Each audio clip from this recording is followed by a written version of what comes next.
முதல் 2 முட்டையை உடச்சி ஊற்றிக்கோங்க. காலையில் பிரேக்ஃபாஸ்ட் வந்து எதுவும் செய்ய முடியல, நீங்கள் ஒரு ஆள் தான் அப்படின்னா 2 முட்டையை உடச்சி ஊற்றிக்கிட்டு வேணா வெங்காயம் தக்காளி கூட ஆட் பண்ணிக்கோங்க. கொஞ்சம் பெப்பர், கொஞ்சம் பெருங்காயத்தூள் போட்டுக்கோங்க.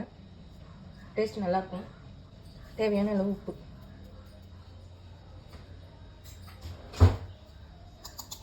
நல்லா பிளெண்ட் பண்ணிக்கோங்க. ஒன்றும் இல்லை, ஆம்லேட் தான். எண்ணெய் ஸ்ப்ரே பண்ணிக்கோங்க.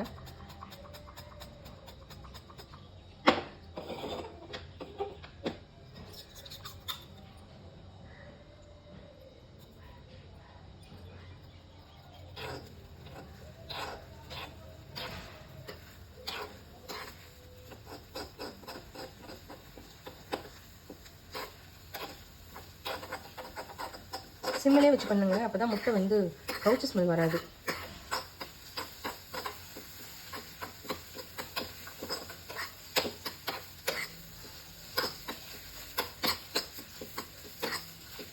ரொம்ப தீ அதிகம் வச்சுட்டா ஒரு மாதிரி தீஞ்சு போன மாதிரி ஸ்மெல் வரும். அதுக்கு தான் இந்த மாதிரி ஸ்லோலே வச்சு பண்ணுங்க. ஆம்லெட்டு அந்த மாதிரி அப்புறமேட்டு சப்ஜா சீட்ஸ் எடுத்துருக்கேன். இப்போ இதில் ஒன்றும் இல்லை, லெமன் ஆட் பண்ணி லைட்டாக சால்ட் ஆட் பண்ணிக்கோங்க. ஒரு ½ லெமன் நம்ம பிழிஞ்சுக்குவோம். வெயிட் லாஸ் பண்ணணும்னு நினச்சா கொஞ்சம் கொஞ்சமாக தான் நம்மளால் மாற முடியும், ஃபுல்லாலாம் மாற முடியாது. சால்ட்டு 1 பிஞ்ச் போட்டிருக்கேன். இப்போது தண்ணி ஊற்றிக்கலாம்.